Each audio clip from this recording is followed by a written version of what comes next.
বিশেষ করে দেশ নেত্রী বেগম খালেদা জিয়া অসুস্থ, তিনি অত্যন্ত মারাত্মক অসুস্থ, তার জন্য সুস্থতার দোয়া করি, আল্লাহ তাকে পুরোপুরি সুস্থতা দান করুক, জোরে কোন আমিন। সবাই বলে আল্লাহুম্মা আমিন। আর মোশাররফ ভাই তো বুঝতেছেন, চেহারাও যেরকম সুন্দর, ব্যবহারও সেরকম সুন্দর, জোরে কোন ঠিক না? মানুষটা আসলে খুব নরম মানুষ।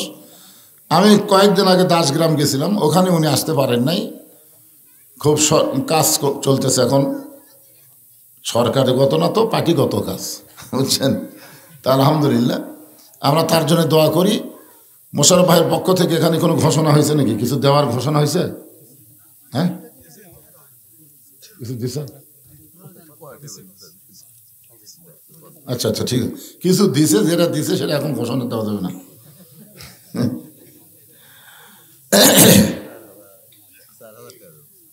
যে কথা বলতেছিলাম, আবার শুরুতে আমরা চলে আসি যে আল্লাহ আমাদেরকে জন্মগতভাবে মুসলমানের ঘরে কবুল করেছেন।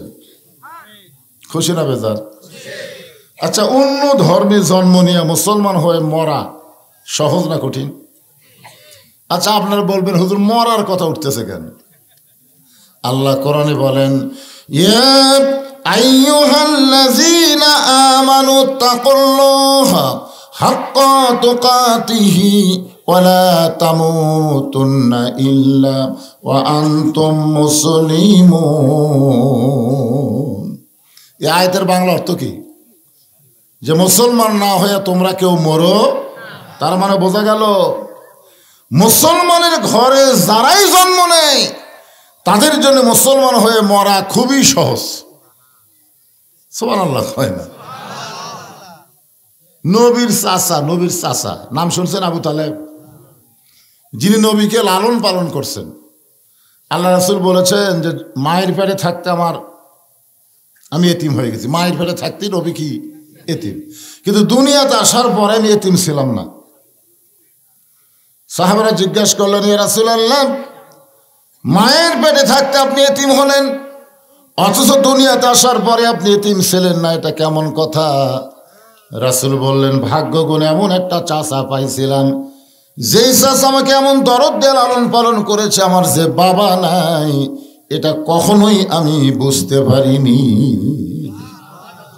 অথচ এই চাচা জাহান্নামে যাবে।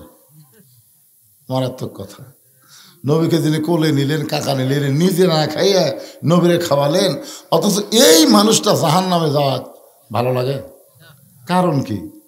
কারণ হলো নবী তার কাছে গিয়ে বললেন, চাচা মরেই যখন যাচ্ছেন, মরার আগে খালি একটা বার বলেন লা ইলাহা ইল্লাল্লাহ, আমি আপনাকে হাত ধরে জান্নাতে ঢুকিয়ে দিব। এত বড় কথা নবী বলার পরে চাচা বললেন, মরে যখন যাচ্ছে বাবা, বাপ দাদার ধর্ম ছাড়বো না।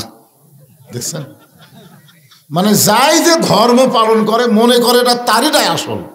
হিন্দুরা মনে করতে আমাকেটা আসল, ইহুদি মনে করে আমাকেটা আসল, খ্রিস্টান মনে করে আমাকেটা আসল, বৌদ্ধ মনে করে আমাকেটা আসল। আসলে একটাও ধর্ম নাই, ধর্ম একটাই, তার নাম হলো ইসলাম। ইন্নাদ-দীনা ইনদাল্লাহিল ইসলাম। এখন আমরা সেই ইসলামের ভিতরের মুসলমান। প্রশংসা আমাদের কম হবে না বেশি হবে? জবান খুলে বলে আলহামদুলিল্লাহ। আল্লাহর প্রশংসা করার 2 নম্বর কারণ হলো, আছেন আমার মুক্তার, আছেন আমার বারিস্টার, শেষ বিচারের হাইকোর্টেতে তিনি আমায় করবেন পার, আমি পাপী রাসূল জাবিন্দার। বুঝতে পারছেন? কে করল রে? বুঝতে পারেনি তো? এই গান বুঝতে পারছেন? আল্লাহ যখন হাকিম হবে, আমরা যখন আসামি হব, ওই সময় আমাদের নবী উকিল হয়ে, বারিস্টার হয়ে আমাদেরকে সুপারিশ করে জান্নাতে পৌঁছায় দিবে। এমন নবীর উম্মত হওয়া হলো ভাগ্যের ব্যাপার। একবার আদম আলাইহিস সালাম রাস্তা দিয়ে যাচ্ছিলেন, যাওয়ার সময় দেখে তার ছেলে শীষ আলাইহিস সালাম বসে আছে। আদম আলাইহিস সালাম আর মা হাওয়া, আদম আলাইহিস সালামের মা হাওয়ার পেট থেকে যতগুলো সন্তান হয়েছিল তার মধ্যে একটা মাত্র নবী। কয়টা? মানে মা হওয়ার পেট থেকে। আমরা তো সবাই আদম সন্তান, ঠিক কিনা বলেন? আমাদের নবীরও আদি বাপ হলো আদম আলাইহিস সালাম, কিন্তু ওই মা হওয়ার পেট থেকে যে কয়টা হয়েছে তার মধ্যে একজনকে আল্লাহ নবী বানাইছিলেন, তার নাম হলো শীষ আলাইহিস সালাম। আদম আলাইহিস সালামের সন্তান মা হওয়ার পেট থেকে হয়তো জোড়ায় জোড়ায়, কিভাবে? একটা ছেলে একটা মেয়ে, একটা ছেলে একটা মেয়ে।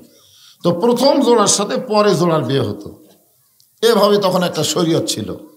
কিন্তু শীষ আলাইহিস সালাম যখন জন্ম নিল তখন কোনো জোড়া জন্ম নেয়নি, একাই। শীষ আলাইহিস সালাম যখন যুবক হলো তখন আদম আলাইহিস সালাম বলতেছে, আল্লাহ আমার ছেলে তো জোয়ান হয়ে গেল, এখন তো বিয়ে করার লাগবে, কিন্তু কোনো মেয়ে নাই, তো পাত্রী নেই। আল্লাহ বলেন, চিন্তা করো না, আমি জান্নাত থেকে একটা হুর পাঠাই দিচ্ছি, মানুষের চেহারাই থাকবে, শীষ আলাইহিস সালামের বিয়ে দিয়ে দাও। সুবহানাল্লাহ বলেন। সর্বপ্রথম এ দুনিয়াতে জান্নাতের হুরকে বিয়ে করেছে আদম নবীর ছেলে নবী শীষ আলাইহিস সালাম। আদম আলাইহিস সালাম রাস্তা দিয়ে যাওয়ার সময় দেখে ছেলে শীষ বসে আছে, কিন্তু বসার সাইজ ভালো না। এই যে আপনারা বসে আছেন, বসার একটা সাইজ নাই, যেরকম আছে না নাই? এখন যে হারে পিট পিট করে লোক আসতেছে, কিছুক্ষণ পরে দেখা যাবে যে আর আসতেছে না। এই জন্যে আপনারা যারা বসে আছেন শীতের দিন, কারো সামনে যদি একটু ফাঁকা থাকে, আল্লাহর হস্তে, কার হস্তে? বক্তার হস্তে না, বক্তার হস্তে না, আল্লাহর হস্তে। কোন নেতার হস্তে বক্তার হস্তে বললে নাও যদি নড়েন পাপ হবে না, কিন্তু আল্লাহর হস্তে বলার পরে জায়গা না থাকলেও একটা ঝাঁকি দিয়ে সামনে না থাকলেও, কারণ কার হস্তে কইছি? হ্যাঁ, সামনে থেকে এসেছে যে বসেন, যারা আসতেছে ওরা তো আসবে, ওরা পিছনে বসবে। একটু মনোযোগ দিয়ে শোনেন। আদম আলাইহিস সালাম বলেন, বাবা শীষ এরকম বেসাইজ হয়ে বসে আছো কেন? শীষ বলতেছে, বাবা আমার মধ্যে একটু গরম গরম ভাব। আদম বলে, কিসের গরম? বলে আমার ভাগ্য এত ভালো। শীষ আলাইহিস সালাম বলতেছে, আমার ভাগ্য এত ভালো যে আমার বাবা আল্লাহর নবী, আমি নিজেও আল্লাহর নবী, আর বউ পাইছি বেহেশতের হুর। সুবহানাল্লাহ। পরে করেনি, আগে পরে পরে আগে শোনেন। কয়ে বেলা দিচ্ছেন, কি করুন, ঝাঁকির মাথাত কয়ে দিচ্ছে আর কি। আমার ভাগ্য, শীষ আলাইহিস সালাম বলতেছে, আমার ভাগ্য এত ভালো যার বাপও আল্লাহর নবী, আমিও আল্লাহর নবী, আর বউ পাইছি জান্নাতের হুর। আদম বললেন, বাবা শীষ নবীর বেটা নবী না হইয়া, বেহেশতের হুরের স্বামী না হইয়া, আখির জাহানের পয়গম্বরের উম্মত যদি হতে পারতে তাহলে তোমার জীবন ধন্য হয়ে যেত। এইবারে সুবহানাল্লাহ বলা ঠিক আছে। বাপ ছেলের কি বুঝাচ্ছে? নবীর বেটা নবী না হইয়া, বেহেশতের হুরের স্বামী না হইয়া, আখির জাহানের পয়গম্বর নবী মুহাম্মদের উম্মত যদি হতে পারতে তোমার জীবন ধন্য হয়ে যেত। শীষ বলে, বাবা এটা কেমনে? বলে, তুই বুঝবি না, আমি বুঝেছি। আমি একটা ভুল করার কারণে 350 বছর কান্নাকাটি করছি, একটা মাত্র ভুল। সে ভুলটা কি কন্ত? গন্ধম ফল খাওয়া। সে ভুলটা হলো, তোমার মায়ের দিকে আমার খেয়াল ছিল না। যখন আল্লাহ আদমকে জান্নাত থেকে বের করে দিচ্ছেন, আদম বলতেছে, আল্লাহ আমার তো কোনো দোষ নাই। আল্লাহ বলে, তোমার দোষ নাই, সেটা তো আমিও জানি। আদম বলতেছে, আমি গন্ধম গাছের কাছে যাইনি, গন্ধম ফল খাইনি, হাওয়া ধামাক খাওয়াছে বুঝবার পারিনি। যখন বুঝবার পারছি শরবতের মধ্যে গন্ধম মিশানো আছে, তখন ডান হাত মুখের মধ্যে দিয়ে রক্ত বমি করছি। বলো তো আল্লাহ আমার দোষ কোথায়? আল্লাহ বলছে, তোমার কোনো দোষ নাই, কিন্তু হাওয়া তোমার কে হয়? হাওয়া তোমার বউ হয়। তোমার বউ গন্ধম গাছের কাছে গেছিল, তুমি তখন কোথায় ছিলে? আদম কয়, আল্লাহ আমি তো খেয়াল করিনি। তোমার বউ যে গন্ধম ফল গাছের থেকে পারলো, তখন তুমি কোথায় ছিলে? আমি খেয়াল করিনি। গন্ধম যে খাইলো, তুমি কোথায় ছিলে? আমি খেয়াল করি। গন্ধম যে পিসা শরবত করলো, তখন তুমি কোথায় ছিলে? খেয়াল করিনি। তো বিয়ে করবা তুমি, খেয়াল করবো আমি? আল্লাহ বলতেছে, বিয়ে করবা তুমি আর খেয়াল করবো আমি? যে বউয়ের প্রতি খেয়াল হয় না, বউ যত পাপ করে, পাপ শুধু বউয়ের হয় না, স্বামীরও হয়। আজকে আপনার বউ কি করতেছে, আপনি স্বামী হিসাবে খেয়াল করবেন না? আপনার বউ নিজের বাড়ির আত্মীয় স্বজনকে শেয়ারে খাওয়ায়, আর আপনার বাপ মা ওদের খাওয়ায় না। খেয়াল করবেন না? করছেন খেয়াল? অ্যাঙ্গেলে ডোজ, অ্যাঙ্গেলের দিন শেষ, এখন ডাইরেক্টের বাংলাদেশ। জোরে কর কথা দেখছেন? আরো অ্যাঙ্গেল। হাসিনা আছে গেলে পাগলা, কিসের অ্যাঙ্গেল? দুয়ার মধ্যে আমরা ঠেলাত পড়ে বলছি রব্বানা আতিনা ফিদ দুনিয়া হাসিনা। হাসানার জায়গা ঠেলাত পড়ে হাসিনা খুঁজে আমরা।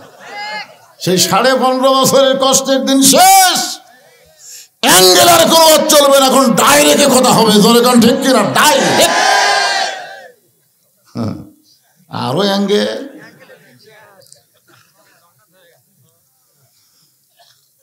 আদম বলতেছেন বাবা শেষ, একটা মাত্র ভুল করার কারণে 350 বছর আমি কেঁদেছি। কাঁদার দোয়াটা হলো সবাই যারা পড়েন তারা আমার সঙ্গে পারেন, যারা পড়েন রব্বানা যালামনা আনফুসানা ওয়া ইল্লাম তাগফির লানা ওয়া তারহামনা লানাকুনান্না মিনাল খাসিরিন। কানতে কানতে আমার 2 গালের গোস্ত পচে গেল। এক সময় গোস্ত খসে পড়ে আমার মুখের হাড় প্রকাশ পাইল। আদম বলে বাবা শীষ, আমি এক সময় তৃষ্ণার্ত হয়ে সাগরে পানি পান করতে গেলাম। পানি পান করতে গিয়ে পানির মধ্যে আমার চেহারা দেখে আমি চমকে উঠলাম যে আদমকে তৈরি করে আল্লাহ বলেছেন লাকাদ খলাকনাল ইনসানা ফি আহসানি তাকওয়িম। সমস্ত সৃষ্টির ভিতরে আল্লাহ মানুষকে সর্বোত্তম সুন্দর আকৃতি দিয়ে সৃষ্টি করেছে। সুবহানাল্লাহ। আমার এত সুন্দর চেহারা, যে চেহারা দেখে ফেরেশতারা আমাকে সেজদা করলো, আর সে আদমের গালত হাড় আছে, গোস্ত নাই। আমি বিরক্ত হয়ে বললাম আল্লাহ, সামান্য একটা ভুল করার অপরাধে এত বছর কাঁদতেছি, তাও যদি আমার তওবা কবুল না হয় আমি কি করব? আল্লাহ বলে আদম খালি কাঁদলে হবে না, বুঝা শোনা কান্দা লাগবে। আমাদের বাংলাদেশে কিছু লোক কান্দিচ্ছিল আগে, আমি দেখছি। ইব্রাহিম কান্দে অগ্নি কণ্ডে, ইসমাইল কান্দে সুরির তলে, বনবাসে পয়ারে কান্দে বিবি হাজেরা রে আল্লাহ কান্দে জানি না। এরকম গজল গায় আর কান্দে। ফেরেশতা বলে আল্লাহ তোমার বান্দা গজল কই এমন কান্দতেছে, এর রেজাল্ট কি? আল্লাহ বলতেছে মরার সাথে সাথে জাহান্নামী। মানে মরবি আর জাহান্নামে যাবি। ফেরেশতা কয় আল্লাহ এই কান্দা কান্দিচ্ছে, খালি কান্দলে হবে, বুঝা কান্দা লাগবে। উনি তো বলতেছে ইব্রাহিম কান্দে অগ্নিকুণ্ডে, ইব্রাহিম নবীকে অগ্নিকুণ্ড পাশা, জোরে কোন পাশে? অগ্নিকুণ্ডে পড়ার আগেই আল্লাহ বলেছেন কুল্লা ইয়া নারু কুনি বারদাও ওয়া সালামান আলা ইব্রাহিম। আমি আল্লাহ ইব্রাহিমের জন্য শান্তির বাগান বানালাম, আর এই শয়তান কয় অগ্নিকুণ্ডে কান্দিচ্ছে। কিসের বুঝা হয়নি? ওই যে বলতেছে ইসমাইল কান্দে ছুরির তলে, ইসমাইল ছুরির তলে গেছে, ছুরির তলে দুমবে গেছে। কথা কর না কেন? তাহলে নবীর শানে এরকম মিথ্যা কথা বলে যারা কানবে, ওই কান্না কান্না না, ওই কান্না হলো জাহান্নামের কারণ। জোরে কোন কথা ঠিক না? পাহাড় কাটিলাম জঙ্গল খুঁজিলাম রাসূল তোমার দেখা বুঝি পাইলাম না। আপনার বলেন তো পাহাড় কাটিয়া জঙ্গল খুঁজে নবী পাওয়া যাবে? এই শালা কি কয় পাহাড় কাটা সাপ বিচ্ছু বানাবি, আর জঙ্গল কাটবার গেলে শিয়াল বাঘ বানাবি। জোরে করে কথা ঠিক না? আর কি কি গজল কাছে? ওই যদি বলতো দাড়ি রাখিলাম টুপি পরিলাম নবী আজ তোমার দেখা আমি পাইলাম না, নবীর সুন্নাত মানিলাম দরুদ পড়িলাম এরপরও দেখা নবী পাইলাম না। এরকম বলে যদি কানতো কান্দা ঠিক ছিল। যেরকম ঠিক না? ওই পাহাড় কাটা জঙ্গল খুঁজে আর দাড়ি খালি কামাবি। খালি কানলে হবে না আদম, বুঝা সুজা কান্দ। সঙ্গে সঙ্গে আদম বলে শীষ আল্লাহর কথা মতো বুঝের সাগরে যখন ডুব দিলাম, ওই ডুব দেওয়ার সঙ্গে সঙ্গে আমি দেখতে পাই জান্নাতের দরজায় লেখা আছে লা ইলাহা ইল্লাল্লাহু মুহাম্মাদুর রাসূলুল্লাহ। আমি বললাম আল্লাহ পাইছি পাইছি পাইছি। আল্লাহকে আদম কি পাইছিস? কান্না বন্ধ করে দে, কান্নার সাগরে ডুব দিয়ে দেখি জান্নাতের দরজায় লা ইলাহা ইল্লাল্লাহ মুহাম্মাদুর রাসূলুল্লাহ। এতদিন খালি কানছি লা ইলাহা ইল্লাল্লাহর কাছে, আজকে মোহাম্মদ রাসূলকে ওসিলা করে কানতে চাই। আল্লাহ বলে আদম আর কান্দা লাগবে না, ওই নামটার ওসিলা ধরার সাথে সাথে আমি আল্লাহ তোকে মাফ করে দিলাম। আদম বলে বেটা শীষ, একটা ভুল করার কারণে 350 বছর কানছি রে। আর ওই নবীর উম্মতেরা যদি সারা জীবন অপরাধ করে, সারা জীবন যদি পাপ করে, আর কোন এক সময় মাছির মাথার মতন সামান্য পানি চোখ দিয়ে বের করে যদি বলে আল্লাহ মাফ করে দাও, বিশ্ব নবীর উম্মত হওয়ার খাতিরে আল্লাহ তার জীবনের সব গুনাহ মাফ করে দেবে। শীষ বলতেছে বাবা নবীর বেটা নবী না হয়ে বেহেশতের হুরের স্বামী না হইয়া ওই নবীর উম্মত যদি হতে পারতাম আমার জীবন বড় ধন্য হতো। আদম বলে শীষ, ওই নবীর উম্মত হবার চাইলে হওয়া যাবে না, ওই নবীর উম্মত হতে ভাগ্য লাগে। জোরে কোন কি লাগে? তাহলে আমার সঙ্গে সবাই বলেন, এ ভাই মাইকিকে ভম ভম করে করে ভম ভম করতেছে, ভম ভম করে চলবে না। সবাই আমার সঙ্গে বলবেন নবী না হয়ে দুনিয়ার না হয়ে ফেরেশতা আল্লাহর হয়েছি উম্মত আপনার, তার তরে শুকুর। এটাই শুনবার চাইছিলাম আমি। তার তরে শুকুর 1000 বার না, এই 1000 যখন কষে তখন 1 কেজি গোস্ত দাম কত ছিল? হ্যাঁ, এই গজলটা যখন লিখছে আপনারা জানেন, তাড়াতাড়ি শুকুর 1000 বার, তখন কেজি আসলো না, এক গরুর দামই আসলো 40 টাকা। এক গরুর দাম যখন 40 টাকা, তখন যদি 1000 কয়, আর এখন 1 কেজির দাম 650 টাকা, তখনও 1000। তখনকার মানুষ 1000-এর উপরে হিসাবে জানতো না। আমার দাদা দাদি গেছি 20 করে হিসাব করতো, 1 কুড়ি 2 কুড়ি 3 কুড়ি, মানে 20 পর্যন্ত জানে, এরপরে জানে না। সেই সময় লেখছে 1000। এখন আর 1000-এর খাওয়া আছে? সবাই বলবেন তার তরে শুকুর কোটিবার। কোটিবার বলতে পারবেন না? তার তরে শুকুর কোটিবার আলহামদুলিল্লাহ মাশাআল্লাহ। আল্লাহর প্রশংসা করার কারণ এই যে কোরআন সব ছিল না টেজে, আমি নিয়ে আসালাম। এই কোরআন থেকে আপনাদের সামনে 2টা আয়াতের আমি তাফসীর করব। তার আগে আমি জানতে চাচ্ছি আপনাদের কাছে, এই কোরআনের মধ্যে কোনো সন্দেহ? সবাই বলা লাগবে। এই কোরআনে কোনো ধোঁকা? এই কোরআনে কোনো গোঁসামিল? আচ্ছা, যে আইন দিয়ে বর্তমান বাংলাদেশ চলতেছে, এই আইনের মধ্যে সন্দেহ, ধোঁকা, গোঁজামিল? যে সংবিধান দিয়ে আমাদের বাংলাদেশ চলতেছে, এই সংবিধানের মধ্যে সন্দেহ, গোঁজামিল, ধোঁকা? তাহলে যে আইনটা বাংলাদেশ চলে, সে আইনে যদি সন্দেহ থাকে, ভুল থাকে, ধোঁকা থাকে, যে সংবিধানটা বাংলাদেশ চলতেছে, সেই সংবিধানে যদি ভুল থাকে, ধোঁকা থাকে, সন্দেহ থাকে, তাহলে এগুলো সব বাদ দিয়ে আগামীতে আমাদের বাংলাদেশে আল্লাহর কোরআন আমরা দেখতে চাই। জোরে কোন কথা ঠিক কিনা? কারা কারা দেখতে চান? 2 হাত তুলে আল্লাহরে দেখান। হাত নামান। সব দেখা হলো শেষ, আগামীতে দেখব কোরআনের বাংলাদেশ। রাজি আছেন?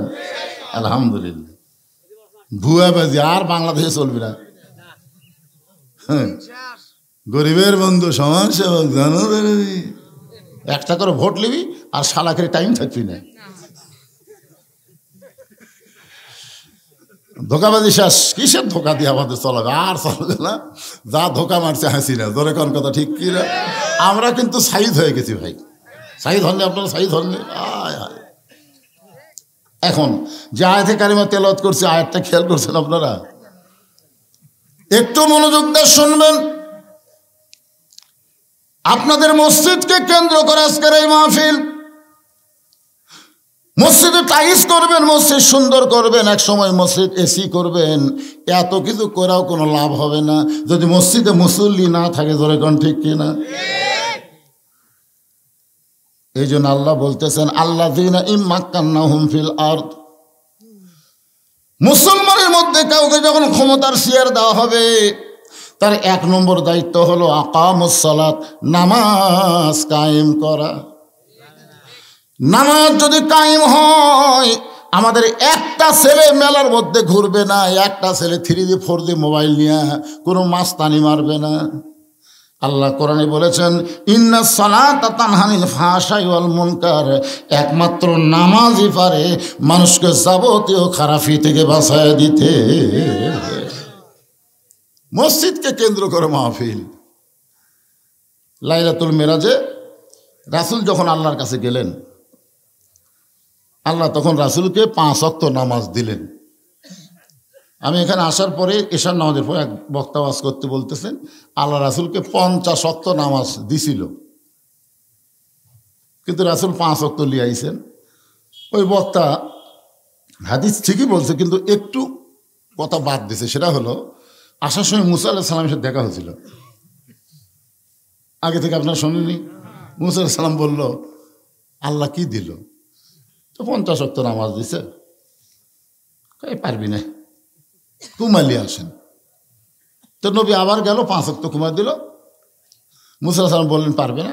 নবী আবার গেল। এভাবে নবী 9 বার গেল। কয়বার গেল? শেষে 5 ওয়াক্ত নামাজ। তারপরে মুসা আলাইহিস সালাম বলতেছে 5 ওয়াক্ত পারবে না। নবী বলেন বারবার। এ ওয়াজ বক্তা করছে, শ্রোতারা শুনে যাচ্ছে আর বাড়ি যাচ্ছে আর বলতেছে যদি মুসা নবীর সাথে দেখা না হতো। মানে আমাদের বাংলাদেশের শ্রোতারা তোর চালাক কম লয় রে ভাই। যাচ্ছে আর বলতেছে যদি লেখা না হতো। এমনি তো 3 ওয়াক্ত তাড়াতাড়ি, তাই আমাকে বিরক্ত লাগে। এটা আসর মাগরিব এশা তাড়াতাড়ি নেই, মানে একটা শেষ হতে আরেকটা, একটা শেষ হতে আরেকটা, তাই বিরক্ত লাগে। কে রে এত ঘন ঘন নামাজ হলে হয়? তাহলে 50 ওয়াক্ত নামাজ 24 ঘন্টার মধ্যে যদি পড়া লাগতো, আমাদের সংসার হতো। প্রতি ঘন্টায় 2 ওয়াক্ত কামই সারা। আসলে নামাজ জিনিসটা আমাদের বোঝা লাগবে। কোরআনের কোনো জায়গায় আল্লাহ নামাজ পড়ার কথা বলেনি, কোনো জায়গাতে বলেনি। আপনার কোরআন সব পড়েন, প্রথমেই দেখেন আপনার কোরআনের সর্বসাকল্যে 82 বার বলছে। কতবার? একটু মনে রাখেন বাবা, কতবার? 82 বার। প্রথমে আপনারা একটু দেখেন আল্লাহ কি বলতেছেন। জালিকাল কিতাবু লা রাইবা ফীহি হুদাল লিল মুত্তাকিন আল্লাযীনা ইউমিনুনা বিল গায়বি ওয়া ইউকিমুনাস সালাত। কি বুঝলেন? আল্লাহ বলছেন নামাজ পড়ো, নামাজ পড়ার কথা বলছে। আল্লাহ বলতেছেন নামাজ প্রতিষ্ঠা করো। এখন এই প্রতিষ্ঠা বাংলা আপনারা অনেকেই বোঝেন না। মনে করেন এখানে আমরা যত মানুষ বসে আছি, আমরা সবাই কাপড় পরা প্রতিষ্ঠা হয়ে গেছে, যার কারণে একটা মানুষও ন্যাংটা নেই। কেউ পাঞ্জাবি পরছে, কেউ লুঙ্গি পরছে, কেউ পায়জামা পরছে, কেউ শার্ট গাউট দিছে, কিন্তু কাপড় সবাই পরিছে। জনগণ কথা ঠিক কিনা? আমাদের বাংলাদেশে কাপড় পরা প্রতিষ্ঠা হয়ে গেছে। এখন যদি কোনো মানুষ ন্যাংটা হয়ে আপনাদের মাঝখানে এসে বসবার চায়, এখানে আবালটা ন্যাংটা কিছুই নাই, ওই ন্যাংটা হয়ে আপনাদের মাঝখানে এসে বসবি, আপনারা কারা কারা জায়গা দেবেন? এই ন্যাংটা আমার কাছে আরে ভাই ন্যাংটা ডাক দেবেন? বরং সবাই বলবে কোন ন্যাংটার জায়গা কাপড়ওয়ালার মধ্যে হবে না। ধরে কোন কথা ঠিক কিনা? হয় কাপড় পর, না হয় সমাজ ছাপ। আজকে ন্যাংটাকে দেখে যেরকম আপনাদের খারাপ লাগবে, নামাজ যেদিন কায়েম হবে সেদিন বেনামাজিদের দেখলে আপনাদের ন্যাংটার মতো মনে হবে। হ্যাঁ, কাপড় পরা যেমন প্রতিষ্ঠা হয়ে গেছে, নামাজ পড়াটাও তেমন প্রতিষ্ঠা হওয়া লাগবে। এই কথায় আল্লাহ কোরআনে 82 বার বলেছেন। নবুয়তের 10ম বৎসরে আল্লাহ নবীকে মেরাজ করে নামাজ দিলেন। নবুয়তের 10ম বৎসরে নবী যখন 5 ওয়াক্ত নামাজ নিয়ে চলে আসলেন, কাবার হেরেমের মধ্যে নবী ফজরের নামাজ আদায় করে যেই মাত্র বের হচ্ছেন, এমন সময় একজন মানুষের সঙ্গে দেখা। তার নাম হলো আবু জেহেল। নাম কি? এখানে হাজী সাহেবকে আপনি হজ করছেন? আপনি করছেন? জানে আমি তো প্রথমে 11 সালে মক্কা যায় আবু জেহেলের বাড়ির যে চিন্তা করতেছি, আবু জেহেলের বাড়িতে এর মতন ভাগ্যবান কেউ নেই। কারণ আবু জেহেলের বাড়ির থেকে মাত্র 200 গজ দূরে কাবা আর 150 গজ দূরে নবীর বাড়ি। কি কথা, পশ্চিমে লা ইলাহা ইল্লাল্লাহ আর পূর্বে হচ্ছে মুহাম্মাদুর রাসূলুল্লাহ। এত ভালো জায়গা থেকেও ভালো নয়। মসজিদের পাশে অনেকের বাড়ি আছে, আপনাদের মসজিদের পাশে বাড়ি নাই? মসজিদ থেকে আকামত শোনা যায়, এরপরও নামাজ পড়ে না। এই কিন্তু আবু জেহেলেরই লোক। তাহলে আপনাদের সমাজের মধ্যে বসবাস করতেছে, তলে তলে কার লোক? আজকে হাসিনা পলানোর পরে যারা আফসোস করে, এরা কিন্তু বাংলাদেশের জন্ম না, এরা হলো ভারতের প্রোডাক্ট। জোরে কোন কথা, ঠিক কিনা? আপনারা বলেন তো, হাসিনা পয়লা কোন দেশত গেল? কেন গেল? কারণ ভারতের কাছে হাসিনার একটা দরখাস্ত লেখা আছে, আমি যেভাবে হোক বাংলাদেশকে ভারতের অঙ্গরাজ্য বানাবই, অঙ্গরাজ্য বানাবই। কিন্তু এর মধ্যে এই অকাণ্ড হয়ে গেল, যার কারণে ভারত কিন্তু বাংলাদেশের খুব ক্ষেপে গেছে। আল কোরআনের আলো কুটি জ্বলাবে না, কোরআনের সাথী হয়েও তাও ঘর। এই হাসিনার সময় যদি ঘরে ঘরে জ্বালক হয় না, তারা আওয়ামী লীগ করে ঠিক আছে, লাইন ঠিক আছে। ভাইজান এইবারে আর ওই ঘর ঘর লয়, কারণ আপনার ঘরত বাতি আছে, রাস্তা অন্ধকার, আপনি বাইরে আসতে পারবেন? হাতত কি লাগবে? তো লাইট, তাহলে আপনি নিলেন কে? আল কোরআন আলো ঘরে ঘরে লাইট কি নিলেন? তার মানে বোঝা গেল আমরা এমন একটা স্লোগান দিব যেটা সংসদে না, ঘরেও না। আমি যে আল কোরআনের আলো, আপনারা বলবেন সব জায়গায় জালো, আল কোরআনের আলো, কোরআন হাদিস যেখানে, দুনিয়ার মুসলমান লিল্লাহে তাকবীর। আল্লাহর একজন মস্ত বড় ওলি বাইজিদ বোস্তামি একদিন দরবারে গিয়ে দেখে মুরিদেরা জিকির করতেছে। মুরিদ নাউজুবিল্লাহ নাউজুবিল্লাহ নাউজুবিল্লাহ নাউজুবিল্লাহ। বাইজিদ কয় কে রে? সুবহানাল্লাহ আলহামদুলিল্লাহ আল্লাহু আকবার বাদ দিয়ে এই নাউজুবিল্লাহ কেন? এক মুরিদ বলছে যে হুজুর আপনি জানেন না, বাগদাদ শহরের উত্তর সাইডে একটা সুন্দরী মেয়ে একটা ঘর ভাড়ালে দেহ ব্যবসা করতেছে, আর ওই সুন্দরী মেয়ের তালত পড়ে হাজার হাজার যুবক চরিত্র নষ্ট করতেছে, আর এই কারণেই আমরা নাউজুবিল্লাহর জিকির করতেছি। বাইজিদ বোস্তামি বললেন খালি তোমরা না, পৃথিবীর সমস্ত মুসলমান যদি নাউজুবিল্লাহ জিকির করে, ওই খারাপ মেয়ের হাত থেকে যুবকদের বাঁচানো যাবে না। মুরিদ বলে হুজুর তাহলে আমরা কি করব? বাইজিদ বোস্তামি বলতেছে ওই খারাপ মেয়েটার কাছে যাওয়া লাগবে। সমস্ত মুরিদা তখন বসে আসছিল, এবার লাভ ধরে কয় নাউজুবিল্লাহ হুজুর, ভালো মানুষ কোনোদিন খারাপের কাছে যায় না, ভালো মানুষ কোনোদিন খারাপ জায়গায় যায়। এখন যদি বলি ইউনিয়ন পরিষদ খারাপ, উপজেলা পরিষদ খারাপ, সংসদ খারাপ, ভালো মানুষকে ওই জায়গায় পাঠান যাবে না, তাহলে আপনি বোকার স্বর্গে বসবাস করতেছেন। একটা জায়গাও খারাপ না, আমরা ভালো জায়গায় খারাপ মানুষ পাঠাই বলে জায়গাটা খারাপ হয়ে যায়। জোরে কোন ঠিক কি না? মমতাজের মতন গায়িকা পাঠাবেন? কথা কন না কেন? আগে করো এমন আখেরের কাজ, ধ্যান যুগে হয় দিলের নামাজ, ও তোমার পাঞ্জে গানা নামাজ পড়ার লাগবি না। ওরে শরীয়তের মাওলানা 14টা করলা কানা, কোরআন হলো 90 পারা, তোমরা খুঁজা পাইলা না। এই মমতাজের মতো একটা ভণ্ডকে আমরা সংসদে পাঠাইছি। জোরে কোন ঠিক কিনা? আসলে সংসদ খারাপ না, খারাপ মানুষকে আগামীতে আর আমরা পাঠাবো। বাইজিদ বোস্তামি বলতেছে কেউ যদি না যায় আমি নিজেই যাব। সমস্ত মুরিদ কয় নাউজুবিল্লাহ হুজুর, আপনি একটা আল্লাহর ওলি হয়ে একটা খারাপ মেয়ের কাছে যাবেন? বাইজিদ বোস্তামি বললেন আমি একলা যাব না।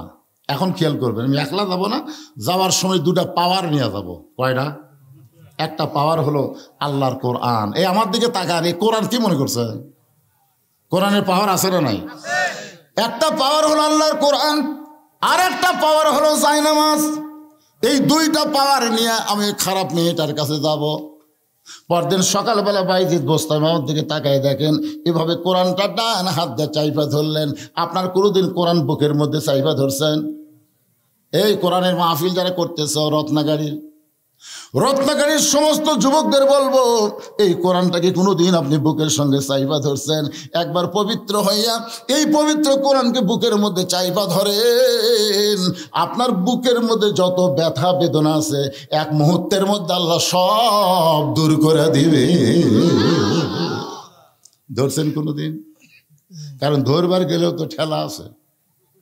আল্লাহ বলেছেন লা ইয়ামাসসুহু ইল্লাল মুতাহহারুন, ততক্ষণ পর্যন্ত কোরআন স্পর্শ করতে পারবা না যতক্ষণ পর্যন্ত তুমি পবিত্র না হবা। বাইজিদ বোস্তামি ডান কান্দে যায় নামাজ, ডান বুকে কোরআন নিয়ে ওই খারাপ মেয়েটার দিকে যখন রওনা দিয়েছেন, যেই সমস্ত যুবকেরা মেয়েদের সঙ্গে খারাপ চরিত্র করতেছে ওই সমস্ত যুবকেরা বাইজিদ বোস্তামিকে দেখে বলতেছে নাউজুবিল্লাহ নাউজুবিল্লাহ, এই খারাপ জায়গায় ভালো মানুষ আসতেছে। বাইজিদ বোস্তামি ওদের কথায় কোনো কর্ণপাত না করে ওই মেয়েটার দরজা পর্যন্ত যখন পৌঁছে গেলেন, একটা যুবক মনে মনে চিন্তা করতেছে বাইজিদ আল্লাহর ওলি হয়ে খারাপ জায়গায় কেন আসলো, এটা তদন্ত না করে বলার উপায় নাই। ওই ছেলেটা ঘরের দেওয়ালের পাশে লুকে আছে, আর বাইজিদ বোস্তামি দরজা দিয়ে বললেন আসসালামু আলাইকুম ইয়া আহলাল বাইত, এই ঘরের মধ্যে যারা আছো তাদের প্রতি আল্লাহ রহমত বর্ষণ করো, জোরে কোন সুবহানাল্লাহ। বাইজিদ বোস্তামি একটা পতিতা খারাপ বেশ্যা মেয়ের দরজা দিয়ে সালাম দিছে, আসসালামু আলাইকুম ইয়া আহলাল বাইত। মেয়েটা ঘরের দরজা খুলে বলতেছে হুজুর হুজুর, আপনি মনে হয় রাস্তা ভুল করছেন, আপনি মাথার টুপি এক হাঁটু দাড়ি নিয়ে আপনি এই খারাপ মেয়ের দরজা সালাম দিলেন, হুজুর আপনি মনে হয় রাস্তা ভুল করছেন। দেখেন একটা খারাপ মেয়েও কিন্তু ভালো মানুষকে চিনে কি চিনে না? আপনাদের গ্রামে যখন টুপিওয়ালা দাড়িওয়ালা জুব্বাওয়ালা যদি কোনো পুরুষ যায়, একটা মেয়ে মানুষ তার সামনে আসবে, যদিও দেখে সাথে সাথে মাথার কাপড় দিবি। আর একটা প্যান্ট শার্ট পরা কেউ যদি যায়, এটা কে যায় রে, এটা কি রে? দাড়ি চাঁচা প্যান্ট শার্ট পরে কেউ গেলে মেয়েরা বাড়ির মধ্যে থেকে বেড়ায় এসে দেখে এটা সাকিব খান গেল নাকি। আর টুপিওয়ালা দাড়িওয়ালা জুব্বাওয়ালা কেউ যদি যায়, দেখা তো দূরের কথা তাড়াতাড়ি মাথার ঘোমটা দেয়। একটা খারাপ মেয়েও ভালো মানুষকে চিনে, জোরে কোন কথা ঠিক কিনা? একটা পতিতা পর্যন্ত বাইজিদকে বলতেছে হুজুর আপনি ভালো মানুষ, এই খারাপ জায়গায় কেন আসলেন? আপনি মনে হয় রাস্তা ভুল করছেন। সঙ্গে সঙ্গে বাইজিদ বোস্তামি বলতেছে তোমার ঘন্টার রেট কত? টাকাই ক্যারি নাকি ভ্যাসে হুজুর নাকি?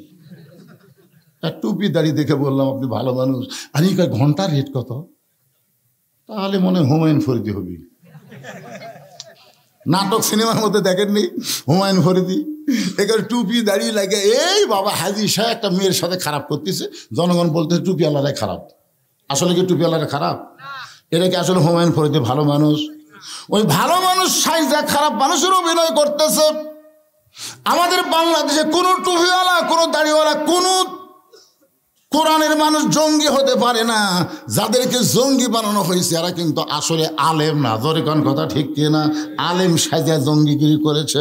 একটু খেয়াল করেন, বাইজিদ বোস্তামি যখন বললেন তোমার ঘন্টার রেট কত, সঙ্গে সঙ্গে মেয়েটা বলতেছে 10 দিরহাম। বাইজিদ বোস্তামি বলতেছে 24 ঘন্টার বুকিং নিলাম। যেই বলছে 24 ঘন্টা, যেই যুবক দেওয়ালের পাশে লুকিয়ে আসলো মারছে দৌড়। যুবকরা বলতেছে দৌড়াস কেন? বলে হুজুরের পাওয়ার আছে রে, হুজুরের পাওয়ার আছে, আমরা 1 ঘন্টা পারি না রে, আর 1 লাখে 24 ঘন্টা। আপনারা বলেন তো হুজুরের পাওয়ার আছে না নাই? কথা বলেন। আজ পর্যন্ত কোন আলিমের বউ দাদি নানির কাছে কান্দে না, কোন আলিমের বউ কোনো দাদি নানির কাছে কান্দে না। আর যারা প্যান্ট শার্ট পরা তাদের বউ দাদি নানির কাছে বলে এটা কি, এটা কি, খালি শুইয়া থাকে, কথা কয় না। একটা আলিম ইন্ডিয়ান হারবাল খোঁজে না, যারা খোঁজে তারা হলো প্যান্ট শার্ট আলা। জোরে কোন কথা, কথা কন না কেন? হুজুরের পাওয়ার আছে না নাই? বাইজিদ বোস্তামি 240 দিরহাম দিয়ে মেয়েটার ঘরের মধ্যে ঢুকে দরজা বন্ধ করে দিলেন। দরজা বন্ধ করার পরে মেয়েটা তো টাকার ঠলিয়া পায় খুব খুশি হয়ে গেছে, একবারে 24 ঘন্টার বুকিংয়ের টাকা পাচ্ছে। টাকা নিয়ে যখন মেয়েটা চিন্তা করে এত টাকা একসাথে, সঙ্গে সঙ্গে বাইজিদ বোস্তামি ওই পতিতার ঘরে যায় নামাজ বিছাইছে। পতিতার ঘর হলো নাপাক জায়গা, ধরে কোন কি জায়গা? কিন্তু যখন যায় নামাজ বিছাবে তখন আর নাপাকি থাকবে না। নিচে নাপাক হতে পারে কিন্তু যায় নামাজের উপরে নাপাকি হবে না। আজকে যারা মসজিদ তৈরি করতেছেন এই মসজিদের মধ্যে হয়তো দেখবেন অনেকের হালাল টাকা, অনেকের আবার সুদের টাকা, অনেকের আবার ঘুষের টাকা, অনেকের আবার মারিয়া খাওয়া টাকা, অনেকের আবার চুরি করা টাকা, সব টাকা। হাসতেছেন কার? এটা হালাল করার বুদ্ধিরাই রেজাল করিম কি কয়ে গেল যে মুফতির বাপ আসতেছে, জোরে কোন কথা ঠিক কিনা? এটা আমার আগে যাওয়ার ওয়াজ করে গেল, আজকে দ্বিতীয় বক্তা একসাথে আমরা লেখাপড়া করছি। জান উনি পরে আর পড়েননি, আমি তারপরে আরো 2 ক্লাস পড়ছি, তাফসির এবং ফিকহ। আজকে আমি ওয়াজ করতেছি গোটা বাংলাদেশ, আমার চাচাকে আমি মূল্যায়ন করি, একসঙ্গে আমরা থাকছি, আমরা কিন্তু সেই মহব্বতের মানুষ। আজ কি বলে গেল মুফতি আসতেছে, সুদের টাকা, ঘুষের টাকা, হালাল টাকা, সব টাকা একত্র করে মসজিদ তৈরি করতেছেন। মিশাল হচ্ছে না, এটা সাফ করার বুদ্ধি আছে তো, বলে দিচ্ছে নিচে নাফাক উপরে যায় নামাজ। আর আর নাফাক আছে কি সাপ? এরা ফিস ফিস করে কি কয় না কিছু করলে আমার বক্তা কলে না তো বলা এখনো দিবি।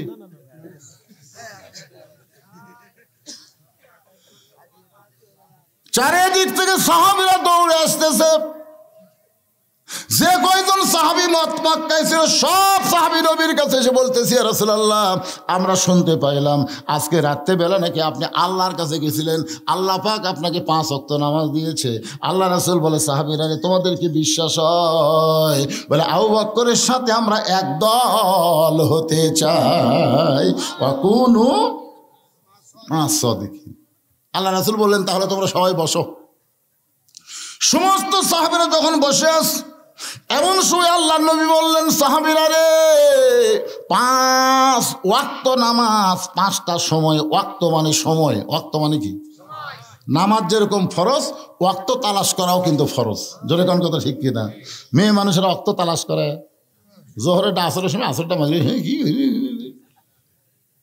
আমার মায়েরা যারা পর্দার অন্তরালে, আপনাদের জন্য আজকে ডাঁটের ওয়াজ আছে, মা একটু ধৈর্য ধরেন।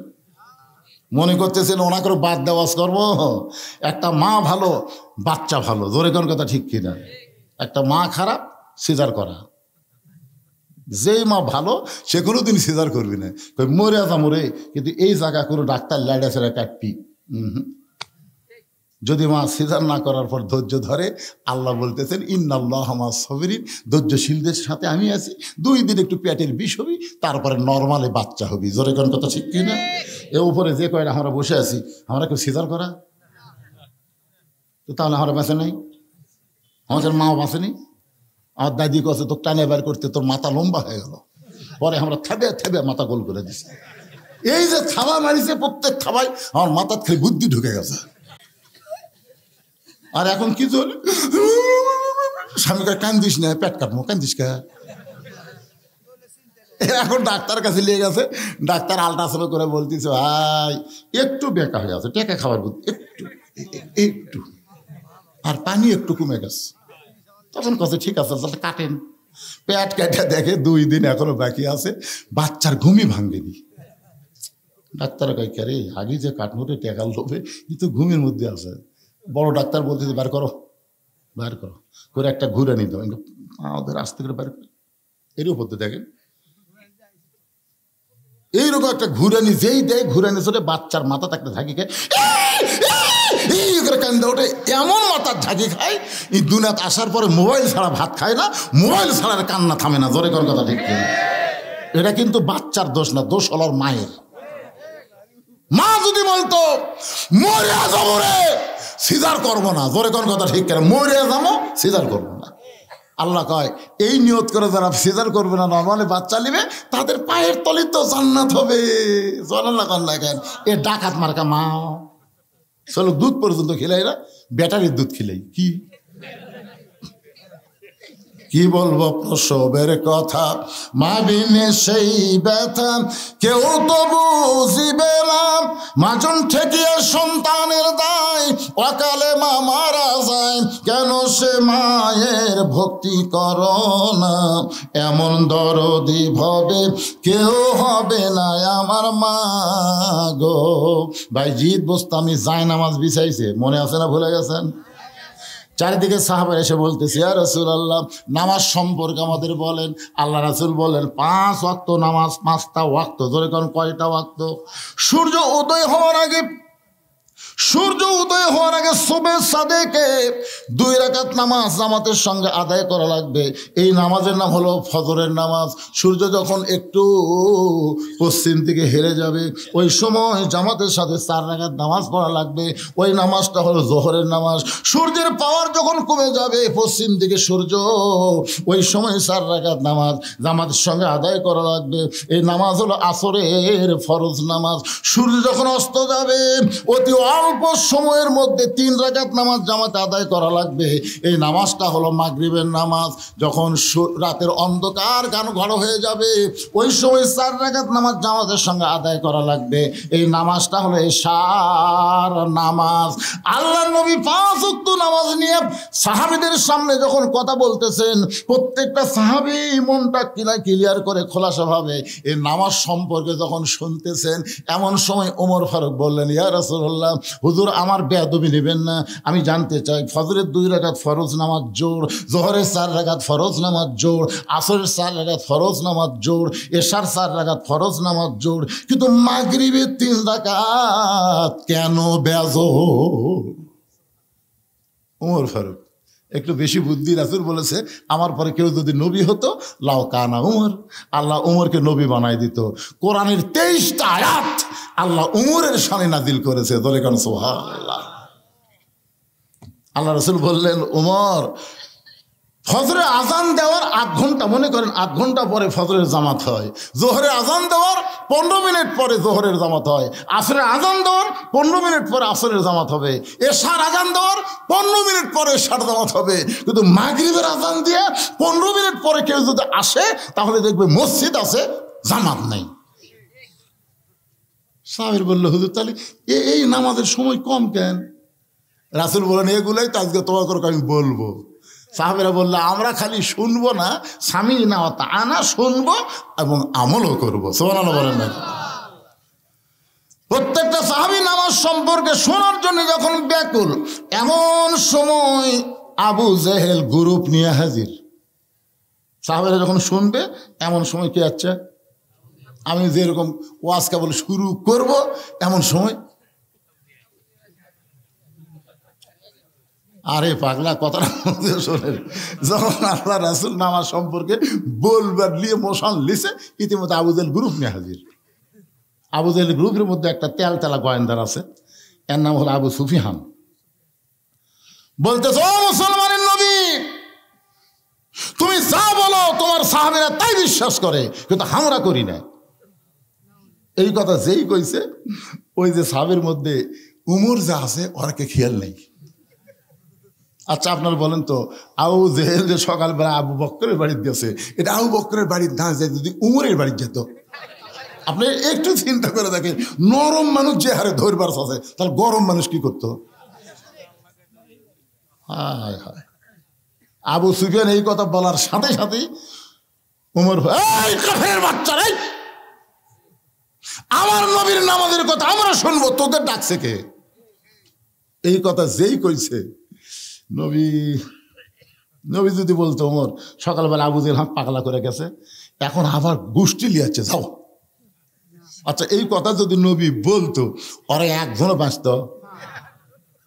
এমনি তো গরম হয়ে ওমর উঠছে, আর সকালবেলা হাত পাগলা করে গেছে, যে গ্রুপ লিয়াচ্ছে, যা তো যা। দেখেন আজকে অনেকে জামাতে ইসলামের দোষ দেয়। জামাতে ইসলাম এই যে শিবির হাসিনা ফল আছে, কে ধাওড়াছে? আল্লাহ তো ধাওড়াতে ভাই রে। এত বছর বিএনপি জামাত ফুটি আসছিল রে। এবার এখন দেখেন, পেপার খোলেন, ইউটিউব খোলেন, ফেসবুক খোলেন, প্রত্যেকটা আন্দোলনের পিছনে জামাত আর শিবির। ধরে কোন কথা ঠিক কিনা? বুঝতে পারতেছেন ওস্তাদের? রাখা মতো মানে আছে। আল্লাহ নবী বলেন এসলেসিয়া উমর, উমর তুমি বসো বসো। ওরা আমার সঙ্গে কথা বলে, তুমি দাঁড়াইছো কেন? এরই নাম হলো ইসলাম। ইসলাম কোনোদিন কাউকে উষ্ঠে দেয় না। ইসলাম বরং কেউ গরম হলে তাকে থামায় দেয়। জোরে কোন কথা ঠিক কি না? এটাই হচ্ছে আমাদের নবী, আমাদের নেতা। আমার নেতা তোমার নেতা, সকলে বলবেন বিশ্ব নবী মোস্তফা আমার নেতা তোমার নেতা। লাকাদ কানা লাকুম ফি রাসূলিল্লাহি উসওয়াতুন হাসানাহ। ওমর ফারুক থরথর করে বসে বললেন, রাসূল বললেন আপনার নেতা মানুষ, আপনারও সম্ভ্রান্ত মানুষ, আসেন আমি নামাজ সম্পর্কে কথা বলতেছি, আপনারাও বসেন। বিশ্বাস হলে নামাজ পড়বেন, না হলে ধরবেন না, তবে বসেন একটু শোনেন। আবু সুফিয়ান বলতেছে তোমার নামাজের গল্প আমরা শুনতে আসি নাই। নবী বললেন তাহলে কি জন্য আইছেন? বলে আমার নেতা আবু জেহেল দুইবার বাইতুল মুকাদ্দাসে গেছে, যেখানে যাইতে লাগে 30 দিন, আসতে লাগে 30 দিন। আর তুমি নাকি কইলা আজকে রাত্রে বেলায় বাইতুল মুকাদ্দাসে গিয়া তুমি 2 রাকাত নামাজ পড়াইছো। আমাদের জানার বিষয় হলো বাইতুল মুকাদ্দাসের দরজা জানলা কয়টা? বাইতুল মুকাদ্দাসের দরজা জানলা বলতে পারলি আমরা এখান থেকে ফিরে যাব। নবীর চোখটা দর দর করে পানি পড়তেছে। আবু বকর বলে ইয়া রাসূলুল্লাহ বাইতুল মুকাদ্দাসের দরজা জানলা কয়টা? এইটা শুনবার চাই, আপনার খবর কি? রাসূল বলে আবু বকর আমি শুধু বাইতুল মুকাদ্দাসের ভিতরে 2 রাকাত নামাজ পড়াইছি, কিন্তু বাইতুল মুকাদ্দাসের দরজা জানলা কয়টা আমি তো গুনি দেখিনি। আসলে কেউ গুনে? আপনি যে হঠাৎ আপনাকে পাশে যে হাট করি নাকি, আচ্ছা দুর্গাপুরে ধরেন, দুর্গাপুর মসজিদে আপনি জোহর নামাজ পড়ছেন, সামনে কাতারে নামাজ শেষ করে বের হয়ে একজন বলতে কে ভাই নামাজ পড়ছো? সামনে কাতারে। ভাই আর বিশ্বাস হয় না। আরে সামনে কাতারে পড়ছি রে, বিশ্বাস না হওয়ার কারণ কি? হয় না। তোর বিশ্বাস হবি কেমনে? যদি বলবার পর মসজিদের মধ্যে কয়টা ফ্যান আছে তাহলে বিশ্বাস হবি। আচ্ছা আপনি ফ্যান গুনবার গেছেন, আপনি নামাজ পড়বার গেছেন, আর ওই প্রশ্ন করতে ফ্যান কয়টা আছে বল। আল্লাহ নবী বলে আবু বকর আমি শুধু 2 রাকাত নামাজের ইমামতি করেছি, দরজা জানলা কয়টা সেটা আমি গুনে দেখে নাই। আবু বকর বলে ইয়া রাসূলুল্লাহ সকালবেলা আপনাকে একলাই পাগল বলে গেছে, এখন গোষ্ঠী শুদ্ধ হয়েছে আপনাকে অপমান করার জন্য। ওগো নবী আপনি অপমান হবেন কিনা একটু চিন্তা করে দেখেন, আপনি একটু ধৈর্য ধরেন। এমন সময় ফেরেশতা জিবরাইল নবীর সামনে দাঁড়িয়ে বলো রাফানা লাকা যিকরাক, ওগো আল্লাহর নবী আল্লাহ আপনাকে সবার উপরে সম্মান দিয়েছে, আপনি কোনো চিন্তা করবেন না, আমি বাইতুল মুকাদ্দাস আপনার সামনে হাজির করব। ওই বাইতুল মুকাদ্দাস আমি জিবরাইল আমার হাতের উপর ঘোরাতে থাকবো, আপনি দরজা জানলা গুনে গুনে উত্তর দিয়া দিবে। তুইজ্জু মান তাশা ওয়া তুযিল্লু মান তাশা বিয়াদিকাল খায়র ইন্নাকা আলা কুল্লি শাইইন কাদির। সম্মান দেওয়ার মালিককে, অপমান করার মালিককে, ভালো মন্দর মালিককে, সমস্ত ক্ষমতার মালিককে। জবান খুলে বলেন সমস্ত ক্ষমতার মালিককে। এখন 5 তলা দুটা, আমার বাড়ি আমার ঘর আমাক নামাইকে। রাত 9টার সময় এই দোয়া পড়ে ঘুমাছে, আমার বাড়ি আমার ঘর আমাক নামাইকে, এদেশ আমার বাপে, এদেশ আমার, 41 সালের আগে নামাইকে। রাত 9টার সময় ওড়ে তো অনেক কম্বল দিছে ওর বাড়িতে, আর কোন টেনশন আছে? ফেরেশতারা বলতেছে আল্লাহ ঘুমানোর আগে একটা দোয়া পড়ে আল্লাহুম্মা বিইসমিকা আমুতু ওয়া আহইয়া, ঘুম দেওয়ার মালিক তুই, চেতন করার মালিক তুই। আর এই শয়তান কি কইয়া ঘুমালো? আল্লাহ ঠিক আছে ঘুম পাড়ুক। রাত 3টার সময় একটা ভূমিকম্প, প্রথমবার দ্বিতীয়বার যেই করছে বিল্ডিং একটু ওই এত ফোর্সে নামছে ভাই, কম্বলের মধ্যে যে ঘুমের ঠেলা তার লুঙ্গি খুলে আছে ওটা পরারও টাইম পাইনি, একে ন্যাংটা হয়ে নামছে। ফেরেশতাকে আল্লাহ নামাইলা নামাইলা, তাই বলে ন্যাংটা করে কই বিনা ভোটে। আইরে ভাইরে বাংলাদেশের জনগণ এমন ভাবে সাইজ হয়ে গেছে যে ভোট না পাই আর এমপি হচ্ছে, বিয়া না করে চললে ঘুরতেছে। কে রে বাতি সোল কুটি বালু রে, বিয়ে করছো? কয় না ভাই, তুই সোল বালু কুটি রে, যাও রে। বিয়ে না করে বেটার বাপ হওয়া আর ভোট না পাই এমপি হওয়া একই যাও রে, জোরে কোন কথা ঠিক না? এতদিন বাংলাদেশে তারা এমপি ছিল, যাও রে, জোরে বলেন কি, আরো জোরে। মিডিয়া থেকে তুলিয়া দিল, বিনা ভোটের এমপি, যাও রে এমপি। মাথার বল নাই, টেসের জায়গায় খেলা হবে, খেলা হবে। কেরে কাউয়া পলালু কোথায় রে তুই? সমস্ত ক্ষমতার মালিককে আল্লাহ। নবী দরজা জানলা যখন কাফেরদের সামনে প্রকাশ করে দেয়, আবু জেহেল বলতেছে চলো যাই, আবু সুফিয়ান বলতেছে না না না, কয়টা করলো ঠিক হলো, চে খামাখা গন্ডগোল করে লাভ কি? সমস্ত নেতারা আবু জেহেলের কথা মতো যখন চলে যাচ্ছে, আবু সুফিয়ান খালি পিছনে পিছনে যায় আর বলে নেতা চলো যাই। বুঝলাম না, বলে বুঝবার গেলে ঘরের মধ্যে তাহলে চল। ঘরের মধ্যে গিয়ে দরজা জানলা বন্ধ করে আবু সুফিয়ান রে, ওই আল্লাহর শপথ করে বলতেছি, আব্দুলের তিমপোলা হলো আল্লাহর নবী।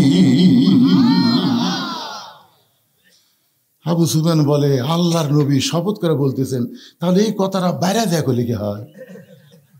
বাইরে দেখলি তো বিপদ রে। আমি নবী হিসাবে জানি ঠিকই মানি না, নবীর প্রতি দরুদ পড়ি, নবীর সালাম করি মিলাদের ভিতরে, কিন্তু নবীর সমাজ গড়ার কাজে আমার দ্বন্দ্ব মনে বাজে। মসজিদের ভিতরে নবী, মিলাদের মধ্যে নবী, মাদ্রাসার মধ্যে নবী, কিন্তু সংসদের মধ্যেও নবী লাগবে, আইনের মধ্যেও নবী লাগবে, কোর্ট কাছারির মধ্যেও আমার নবীর আইন লাগবে। বদরের যুদ্ধে নবী ঘরের ভিতর থেকে বের হলেন, সাহাবেরা তাকায় দেখে নবীর মাথার টুপি নাই, পরনে কোনো জুব্বা নাই, নবী সৈনিকের পোশাক পরে মাথাতে হেলমেট দিয়া যখন ঘর থেকে বের হয়, ওই কোমরের পেটি টানতেছে, কিন্তু পেটিটা টাইট হয় না। রাসূল বলে আলী রে, আমার কোমরের পেটি একটু টাইট করে দাও। হযরত আলী যখন নবীর কোমরের পেটি টাইট করে, আবু বকর বলে আপনি আল্লাহর নবী, আপনি আল্লাহর নবী। রাসূল বলে আবু বকর, আমি আল্লাহর নবী যেমন ঠিক আজকে বদরের জিহাদে আমি হব আল্লাহর সেনাপতি। তার মানে বোঝা গেল নবীর জাগাত নবী, আবার নবীর সেনাপতি, আবার নবী মদিনার রাষ্ট্রপতি, আবার নবী মসজিদের ইমাম, আবার নবী পৃথিবীর শ্রেষ্ঠ একজন বাবা, আবার নবী পৃথিবীর শ্রেষ্ঠ একজন নানা, জোরে কোন কথা ঠিক কিনা? আবার নবী পৃথিবীর শ্রেষ্ঠ একজন স্বামী।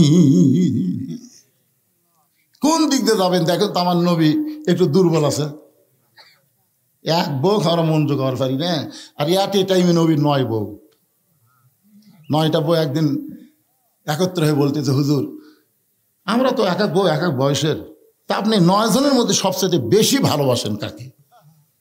আয়েশা মনে মনে বলতেছে আমি কিন্তু কুমারী, নবীর যে কয়টা বউ তার মধ্যে কুমারী কয়টা? কুমারী বোঝেন না, কারোর সাথে বিয়ে হয়নি, সরাসরি নবীর সাথে বিয়ে হচ্ছে, এরকম বউ মাত্র একটা, তার নাম কি? আয়েশা। আয়েশা ভাবতেছে আমি, নবী আয়েশার দিকে তাকা দেখে আয়েশা তো মনে মনে একটু ভাবলি আছে, নবী বললেন আমি তোমাদের 9 জনকেই বলবো, তবে আজকে বলবো না, আগামীকাল। সব বইয়েরা বলতেছে আয়েশাই তো হবি, তাও নবী যখন বললো না, হেকমত কি দেখা যাক। সব বউ যখন চলে গেছে, রাত্রেবেলা নবী এক টোপলা খুরমা খেজুরলে আয়েশার ঘরের দরজায়। আয়েশা কয় হুজুর আমি জানি তো, আগেই জানি কিন্তু কইনি। রাসূল বলে কি জানো? বলে আপনি সবচাইতে আমাকে বেশি ভালো। এই কথা বলবে রাখছি, এই ধর 2টা খেজুরলে, তোকে 2টা খেজুর দিলাম, তুই জান কাউরে কোস না। আয়েশার হাতে 2টা খেজুর দিয়ে নবী হাফসার ঘরত গেছে, ডাক দিয়েছে হাফসা, হাতের 2 খেজুর দিয়ে বলতেছে তোমার 2টা খেজুর দিলাম, গভীর রাতে কাউরে জান কই না। 9 জন বিবির কাছে গেছে, সব বিবিকে 2টা করে খেজুর দিছে, আর সত্য দিছে কাউরে জান কইও না। সকালবেলা সবাই যখন ঘিরে বলে হুজুর আজকে বলার দিন, কাকে সবচাইতে বেশি ভালোবাসেন? আল্লাহ রাসূল বললেন রাত্রেবেলা যাকে 2টা খেজুর দিছি তাকে সবচাইতে বেশি ভালোবাসি। সব বউ তার মানে কি বুঝলেন? কয় নম্বর স্বামী? জিহাদের ময়দানে 1 নম্বর সেনাপতি আবার মদিনার মেম্বরে 1 নম্বর রাষ্ট্রপতি। এই কারণে আল্লাহ বলেছেন লাকাদ কানা লাকুম ফি রাসূলিল্লাহি উসওয়াতুন হাসানা। বাইজিদ বোস্তামি জায়নামাজ বিছায়া, মনে আছে না, ভুলে গেছেন? নিচে হলো নাপাক, উপর হলো পাক। 4 রাকাত সালাতুল হাজত। আল্লাহ কোরআন শরীফের মধ্যে বলেছেন ইয়া আইয়ুহাল্লাযীনা আমানুস্তাঈনু বিস-সাবরি ওয়াস-সালাত ইন্নাল্লাহা মা'আস-সাবিরিন। কে রে? মসজিদের উন্নয়ন কল্প মাহফিল, এই মসজিদের আয়াত করলাম, তারপরও আল্লাহু আকবার বের হয় না। আল্লাহ বলতেছেন যারা আমাকে বিশ্বাস স্থাপন করেছো, তোমরা যদি আমি আল্লাহর কাছে কিছু পাবার চাও, ওই ভারতের দিকে তাকা লাগবে না তো, যে ভারত আমাকে পেজ বন্ধ করে দিতে। ভাই, ওই যে হতাশা লিখ, আফসোস লিখ, তারা বলতেছে আর কি খাবো। আপনি বলেন তো 11-12 বছরের মধ্যে আজকে যে পেঁয়াজের দাম কম, এরকম দেখছেন? কত দাম? 30 টাকা কেজি। কি কথা? ইউনুস নবীরে খাইল মাছেতে গিলিয়া, ফেরেশতা পাঠাইলেন আল্লাহ ইসমে আজম দিয়া, দমে দমে সে হরদম পড়ে সে ইসমে আজম, মাছেরই উদর হইতে বাঁচাইলা প্রাণ। সবাই বলে আল্লাহ আল্লাহ, তুমি জাল্লে জালালুহু, শেষ করা তো যায় না গে তোমার গুণগান। বর্তমানে ক্ষমতার চেয়ারে আল্লাহ দ্বারে বসাইছে, সে হলো বিপদের দোয়া ইউনুস। বিপদে পড়লে আপনার কোন দোয়া পড়েন? এখন কে বসে আছে? খালি হাসিনার জন্য দোয়াটা পড়া যাচ্ছে না, কারণ হাসিনা পড়বার গেলে ইউনুসের নাম মনে হচ্ছে।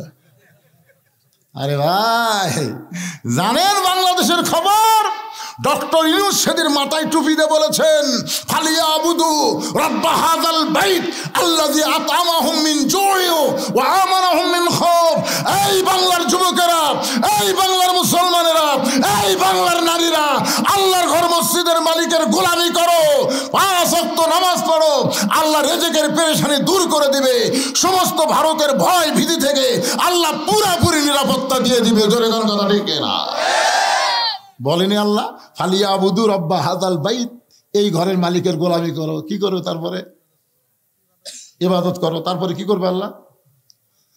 আল্লাযী পড়ে আল্লাযী আত'আমাহুম মিন জু'ইন ওয়া আমানাহুম মিন খাউফ।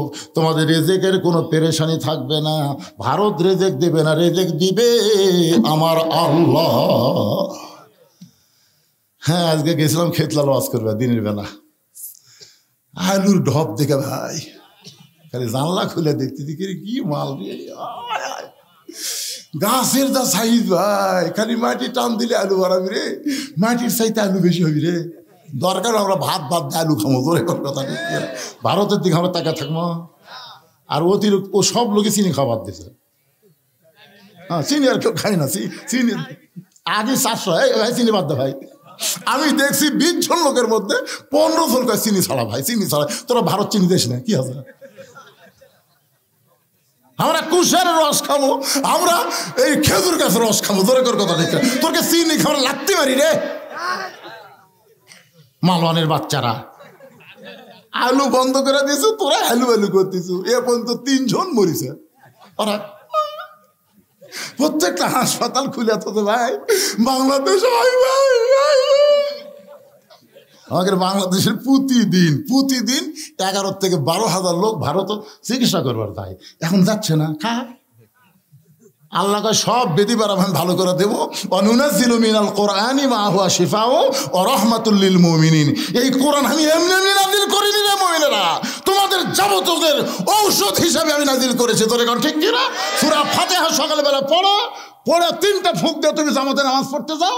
নামাজে নামাজ পড়ে এসে ওই পানির মধ্যে 2টা খুরমা খেজুর ভিজা রাখো, ভিজা রেখে 1 ঘন্টা পরে খাও। আল্লাহ তাআলা সব ব্যারাম ভালো করে দিবে। সুবহানাল্লাহ কোন না কেন? রাত্রে শোয়ার সময় আয়াতুল কুরসি একবার পড়ে ইনকে বুক ফাঁক করে, বুঝলেন?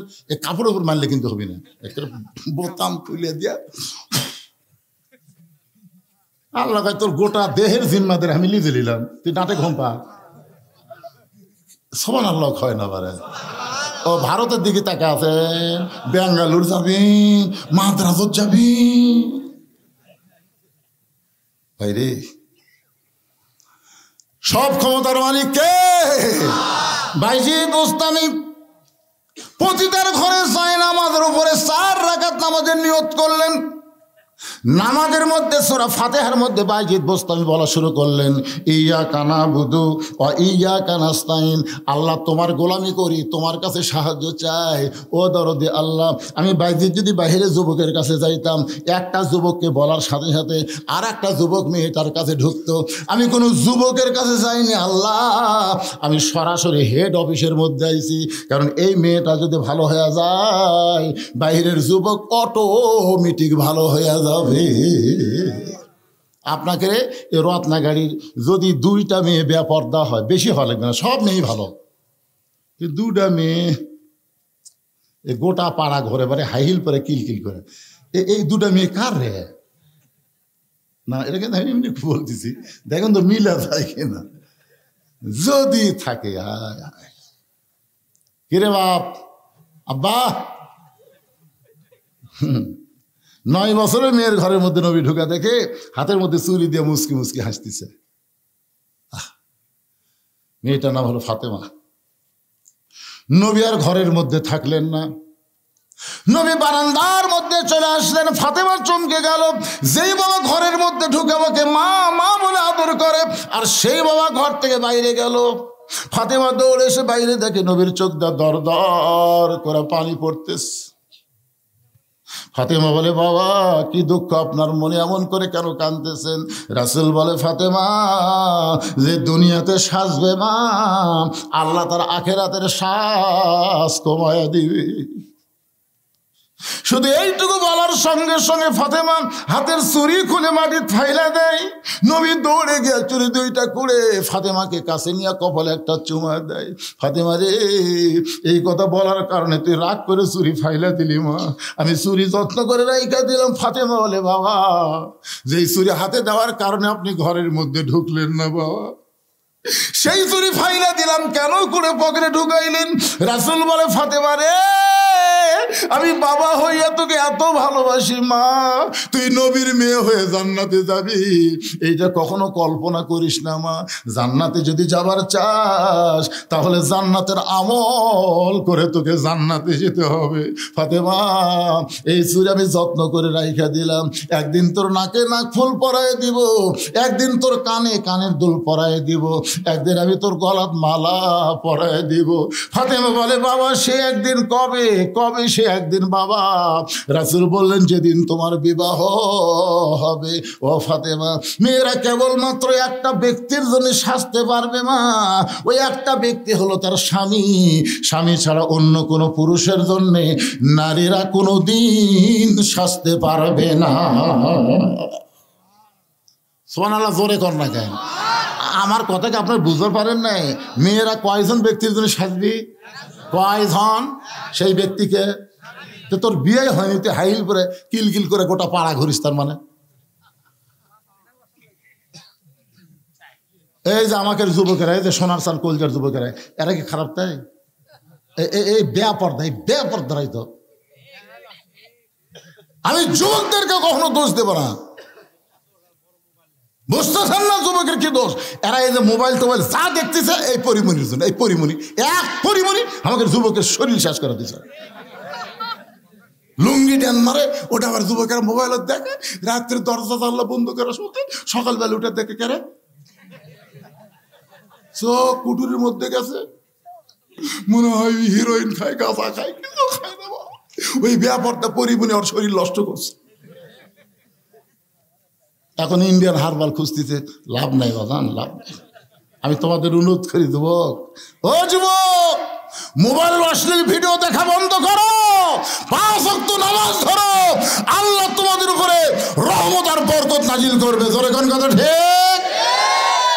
বুড়া বয়সে কে বাবা কি হরে না, ঠিক আছে যাক, এই ফাঁকটা বন্ধ করে দেন তো, আর একজন বসেন। আরে 12টার পরে আপনার ওয়াজ শোনে না? না পাগলা হতেন নাকি? যেই তারিখের মাহফিল সেই তারিখের মধ্যে শেষ করা সুন্নত। 29শে ডিসেম্বর মাহফিল, 29শে ডিসেম্বরের মধ্যে মাহফিল শেষ করা সুন্নত। কয় লাইন? একটা ওয়াজ আমি থুয়ে যাবো নাকি, রত্নাগাড়ি আবার আসমো, আসতে গাড়ির তলে আমার বাজিয়া গাড়ি কি যে হলো আল্লাহ ভালো জানে। এই যে রত্নাগাড়ি দুর্গাপুর হয়ে আসবো, তা ঘুরে আসলে লাগলো কোন দিক দিয়ে? এইবারই শেষ। কোনো ওয়াজ আমি থুয়ে যাচ্ছি না। আর আমার মা বোনদের জন্য ডাঁটের ওয়াজ করা লাগবে, তাতে যে কয়টা বাজি বাজু অসুবিধা আছে? আপনারা বলেন তো, এ পর্যন্ত আমি ঘড়ি দেখছি, এইবার দেখছি, কারণ 12টা যখন বাজে তখন একবার দেখা সুন্নত। রে ভাইরা, ভাইরা পিছনে দাঁড়াকেন ভাই, তোমারও খাবেন না? বসেন বসেন বসেন, সবাই বসেন। বাইজিদ বুস্তামি রহমতুল্লাহ আলাইহি 4 রাকাত সালাতুল হাজত নামাজ পড়তেছে, আল্লাহর কাছে কাঁদতেছে, আল্লাহ বাহিরের যুবকদেরকে ভালো করার জন্য আমি কারো কাছে যাইনি, যাওয়ার দরকারও নাই। এই হেড অফিসের মধ্যে ঢুকছি, এই মেয়েটা যদি ভালো হয় তাহলে বাহিরের যুবকগুলো এমনি ভালো হবে। আল্লাহ মেয়েটাকে তুমি হেদায়েত দাও, মেয়েটাকে তুমি ভালো করে দাও, মেয়েটার মনের মধ্যে ভয় দাও, মেয়েটার মনের মধ্যে মরার ভয় দাও, বুড়ি হওয়ার ভয় দাও। আজকে চেহারা ভালো বলে অনেক যুবক তার দিকে তাকায় থাকে, তার কাছে যোগাযোগ রাখে, তার সঙ্গে চরিত্র নষ্ট করতে চায়, কিন্তু যেদিন বুড়ি হবি। আপনার কি মনে করছেন এই যুবতী অবস্থাতে বুড়ি হওয়ার চিন্তা করা লাগবে? আজকে যৌবন আছে বলে তুমি যা ইচ্ছা তাই করতেছ, এ যুবক বুড়া হবা না? মিশে মায়ায় বন্দি থাইকা করলাম কত খেলা, পশ্চিমে তাকায়া দেখো তোমার ডুইবা গেছে বেলা, এক পলকের নাই ভরসা মিশে সকল আশা, কখন বুঝি দারুণ ঝড়ে ভাঙবে তোমার বাসা। বাইজিদ বুস্তামি 4 রাকাত নামাজ শেষ। আচ্ছা 4 রাকাত নামাজ পড়লাম, মেয়েটার হেদায়েত চাইলাম, ইয়া কানাবুদু ইয়া কানাস্তাইন, দেখি তো মেয়েটার খবর কি। ডাইরেক্ট দেখা যাবে না, তবে অ্যাঙ্গেলে দেখা যাবে। তাকে দেখে মেয়েটা শাস্তিছে, মানে আরো সাজিচ্ছে। বাইজিদ বুস্তামি কয়, কে রে নামাজ দে, তাহলে কি হলো? নামাজ দে কি হলো রে? আমরা যে এত নামাজ পড়ে টঙ্গির দোয়া করতেছি, আবার সেই টঙ্গির 2 গ্রুপ হয়ে মারামারি হচ্ছে, কারণ কি? কি মনে করতেছেন? ইমাম সাহেব, ইমাম সাহেব আমাদের গ্রামের যে হারে চুরি বাড়ছে, ইমাম সাহেব আজকে আসার পরে দোয়া করবেন চোরের হাত থেকে যেন আল্লাহ আমাকে বাঁচায়। ইমাম সাহেব এসার নামাজ পড়া বলতে, ভাই জরুরি এলান, কেউ যাবেন না ভাই, জরুরি এলান ভাই, আপনারা সবাই বসেন। সবাই বসে গেছে। বলে আপনারা জানেন আমাদের গ্রামে যে হারে চুরি শুরু হয়ে গেছে, এই চোরের হাত থেকে বাঁচতে গেলে 3 বার সূরা ইখলাস পড়া লাগবে, 1 বার সূরা ফাতিহা পড়া লাগবে, 11 বার দরুদ শরীফ।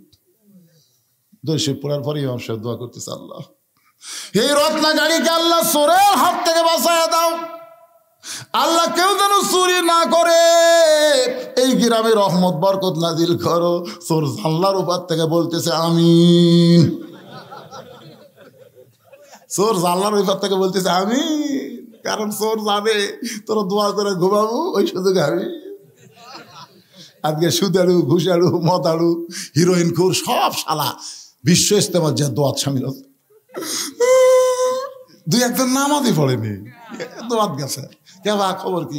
দোয়া করাচ্ছি হুজুর, নামাজ হয়নি হুজুর, নামাজ হয়নি, দোয়া করছে। আরে আর যদি ইমাম সাহেব বলে ইয়া আইয়ুহান নাবিয়্যু হারজিল মুমিনিনা আলাল কিতাল, রে রত্নাগাড়ির যুবকেরা 2.5 হাতা লাঠি বানাও, যে রাস্তা দিয়ে চোর রত্নাগাড়ি ঢুকবে ওই রাস্তার মোড়ে মোড়ে তোমরা গোপনে আস্তানা গাড়ো, চোর ঢুকবে মাথা বরাবর 3টা করে বাড়ি মারবে। আপনারা বলেন তো চোর কি আমিন কবি? বাইজিদ বুস্তামি রহমতুল্লাহ আলাইহি 4 রাকাত নামাজ পড়ার পরে তাকায় দেখে, অ্যাঙ্গেলে তাকায় দেখে মেয়েটা তখনও শাস্তেছে, খালি শাস্তেছে। বাইজিদ চিন্তা করে দেখলেন যেখানে নামাজ দেওয়া হবে না সেখানে সর্বশ্রেষ্ঠ পাওয়ার হলো আল্লাহর কোরআন। জোরে কোন ঠিক কিনা? আল কোরআনের আলো দরকার হলে পতিতার ঘরেও আলো, আল কোরআনের আলো। জোরে কোন কথা ঠিক কিনা? ভাইজান এখন আল্লাহর কোরআন দিয়ে বাইজিদ বোস্তামি কি করবে, কোরআনের কেমন পাওয়ার আপনারা একটু দেখবেন।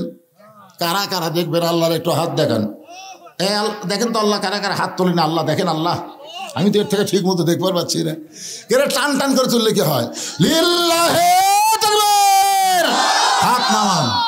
এই কোরআনের পাওয়ার নিজের চোখে আজকে দেখে যান যে কোরআন খালি গরিবের কিতাব না, কোরআন হাফেজ মৌলবীদের কিতাব না, কোরআন হলো প্রত্যেকটা মুসলমানের হেদায়েতের খোরাক। জোরে কোন কথা ঠিক কিনা? হ্যাঁ। বাইজিদ বুস্তামি রহমতুল্লাহ আলাইহি এই কোরআনের পাওয়ার দেখানোর জন্য ওই পতিতার মেয়ের ঘরে তেলাওয়াত শুরু করলেন। আমি সেইটাই আপনাদেরকে তেলাওয়াত করে শোনালাম। আর একবার শোনেন। ইন্নামাল মুমিনুনা আল্লাযীনা ইযা যুকিরাল্লাহু ওয়াজিলাত কুলুবুহুম ওয়া ইযা তুলিয়াত আলাইহিম আয়াতুহু জাদাতুহুম ঈমানা ওয়া আলা রাব্বিহিম ইয়াতাওয়াক্কালুন। বাইজিদ বুস্তামি আল্লাহর কোরআন তেলাওয়াত করতেছে। বাইজিদ বুস্তামি আল্লাহর কোরআন তেলাওয়াত করতেছে। ওই খারাপ মেয়েটা মাথায় ঘোমটা দিয়া বাইজিদ বুস্তামির পিছনে চুপটি করে বসে গেছে। আপনার বলেন তো কোরআনের পাওয়ার কম না বেশি? যত প্রকার গান আমরা শুনলাম এই 2-1 বছরের মধ্যে, মনে হচ্ছিল এই গান হলো সুপার হিট, এই গানের মতন হিট আর কিছু থাকবে না। শোনা 2-4-5 দিন পরেই দেখে ওই গানকে কভার গেলে এত বাদাম বাদাম। আমার ছোট ভাইটা তখন বলছিল বাদাম বাদাম, করল দেখো ভালোই লাগতেছে। 4-5 দিন পর দরকার বাদাম বাদাম, ঠাস করে চর মারতি করে কি কিসের বাদাম। তার মানে বোঝা গেল যত গান সুপার হিট হোক, 1বার 2বার 3-4বার শোনার পরে আর ভালো লাগে না। আর আল্লাহর কোরআনের সূরা ফাতিহা ওই 10 বছর থেকে আমরা শুরু করেছি, এখন 70 বছর বয়স পর্যন্ত সূরা ফাতিহা আমরা পড়তেছি প্রতি ওয়াক্তে প্রতি রাকাতে বারবার। তারপরেও কোনোদিন মন বলল না পড়তে ভালো লাগতেছে না। এটাই হলো কোরআনের মুজিজা, এইটাই হলো কোরআনের পাওয়ার। বাইজিদ বুস্তামি আল্লাহর কোরআন পড়তেছে আর মেয়েটা বাইজিদ বুস্তামির পিছনে এসে ফোঁপায় ফোঁপায় কাঁদতেছে। বাইজিদ বুস্তামি তাকায় দেখে মেয়েটার সামনে নাই, মেয়েটা পিছন দিকে বসে কান্দে।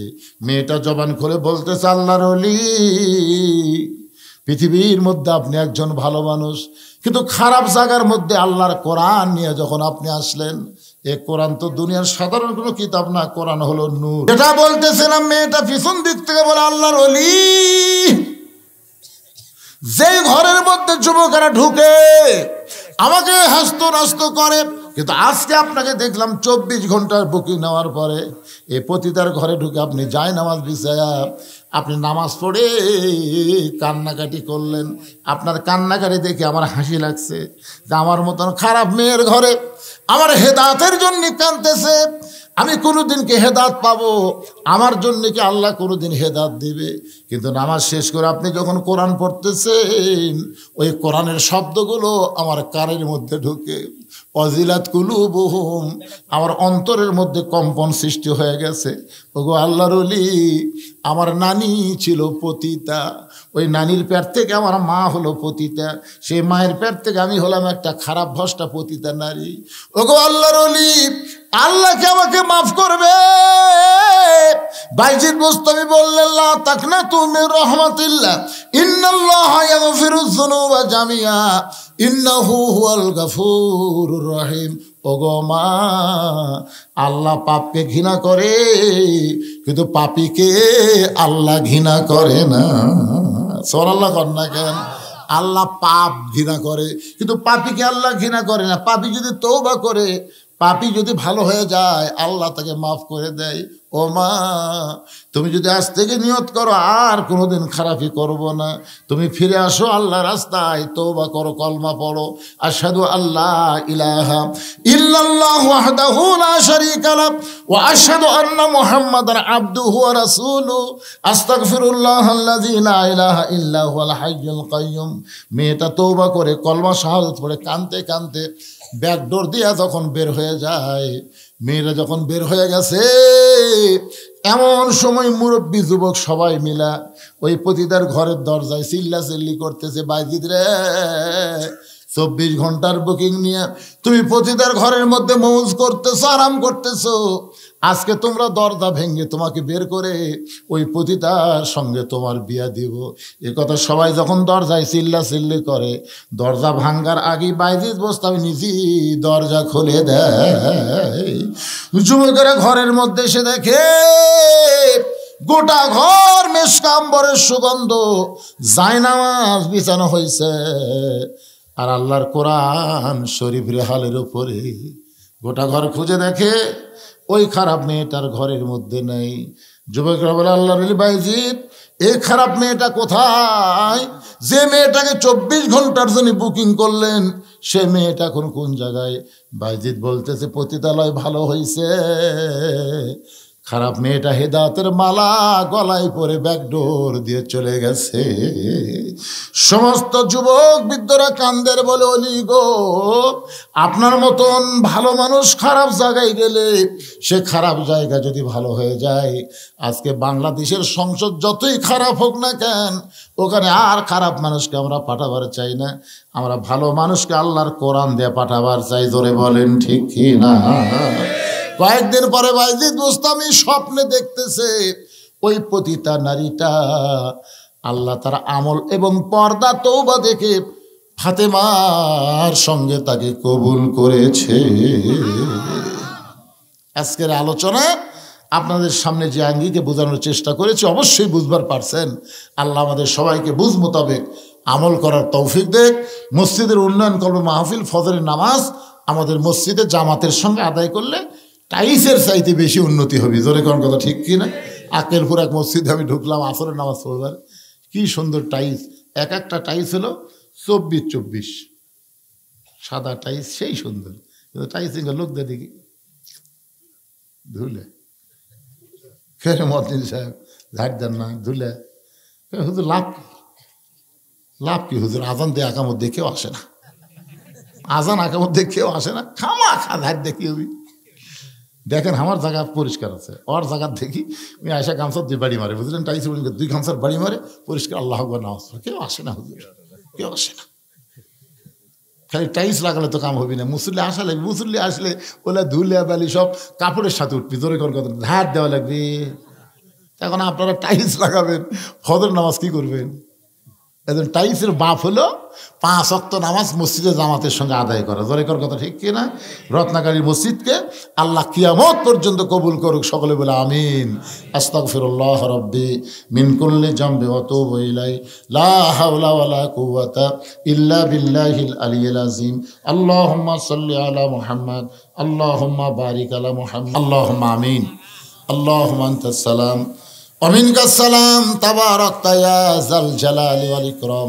আল্লাহ তোমার পাগল বান্দারা আরামের বাড়ি ঘুমকে বাদ দিয়ে কোরআন হাদিসের মহব্বত কলিজার মধ্যে নিয়ে এই জান্নাতের বাগানে বসে বসে কোরআন হাদিসে আলোচনা শোনার শেষে আমি গুনাহগারের সঙ্গে রহমতের দরজায় ফকির হয়ে দোকানে হাত তুলেছি। আল্লাহ মেহেরবানি করে আজকের মাহফিল আমাদের সকালের হেদায়েতের জন্যে, নাজাতের জন্যে, জান্নাতের জন্যে কবুল করো। এই মাহফিলের শুরু থেকে শেষ পর্যন্ত যত আলোচনা হয়েছে আল্লাহ, এর মধ্যে যদি ত্রুটি হয়, ভুল হয়, মাফ করে দিও। এর যা হাদিয়া মঞ্জুর করো সোনার মদিনায় নবী পাকের রওজা মোবারকে আল্লাহ কবুল করে নাও। তামাম আম্বিয়ায়ে কেরাম, আসহাবে কেরাম, তাবেঈনে কেরাম, তাবেঈনে কেরাম, তাম পৃথিবীর মাটির নিচে যত মুমিন মুমিনা শুয়ে আছে আল্লাহ, সকলের আরওয়াহ ফরেহা দিয়ে কবুল করো। আল্লাহ আমরা যারা হাত তুলেছি, আমাদের জনম দুঃখনী মা যাদের কবরে চলে গেছে, আল্লাহ মায়ের কবরকে জান্নাতের টুকরা বানিয়ে দাও। বাবার বাড়ি ঘর সবই আছে, আমরা বাবা হারাই তিন যারা হাত তুলেছি আল্লাহ, বাবার কবরকে জান্নাতের টুকরা কবুল করো। আমাদের দাদা দাদি, নানা নানি, আত্মীয় স্বজন, শ্বশুর শাশুড়ি যাদের কবরে গেছে আল্লাহ মাফ করে দাও। এই রত্নাগাড়ি মসজিদকে কিয়ামত পর্যন্ত কবুল করো। আল্লাহ আজকের এই সুন্দর আয়োজন যে রত্নাগাড়ি মসজিদ কেন্দ্রিক করা হলো, আল্লাহ এই মসজিদে নগদে বাকিতে যারা দান করলো, আল্লাহ সব দানগুলোকে জান্নাতের বিনিময় হিসাবে কবুল করে নাও। আল্লাহ আজকের মাহফিলের সম্মানিত সভাপতি, সহসভাপতি কবুল করো। মসজিদ কমিটির সভাপতি, মসজিদ কমিটির সেক্রেটারি, মসজিদ কমিটির সদস্য, মসজিদ কমিটির কেশিয়ার, আল্লাহ সকলকেই জান্নাতি কবুল করো। ইমাম মুয়াজ্জিন খতিবকে আল্লাহ তুমি কবুল করো, মুসল্লিদের কবুল করো। পর্দার অন্তরালের মা বোনেরা আবিদা সালিহা পর্দানির কবুল করে মা ফাতেমার চরিত্র দান করো। আমি অসুস্থ, আমার মতো অসুস্থ অবস্থায় যারা হাত তুলেছে আল্লাহ সুস্থতার নিয়ামত দান করো। কে কোন নিয়ত করে হাত তুলেছে আল্লাহ সকলের নিয়ত নেগাশাকে তুমি কবুল করো। কত মানুষের জানাজার নামাজ আমরা পড়েছি, এই দুই হাত দিয়ে কত কবরে আমরা মাটি দিয়েছি। একদিন আমরা সবাই মরে যাব। যেদিন আমাদের মৃত্যু হবে দিনটা যেন জুমার দিন হয়, মাসটা যেন রমজান মাস হয়। ইমানের সাথে ইজ্জতের সাথে দুনিয়া থেকে বিদায় নেওয়ার সময় আমাদের সকলের জবানে জারি করে দিও লা ইলাহা ইল্লাল্লাহু মুহাম্মাদুর রাসূলুল্লাহ সাল্লাল্লাহু আলাইহি সাল্লাম। আসসালামু আলাইকুম।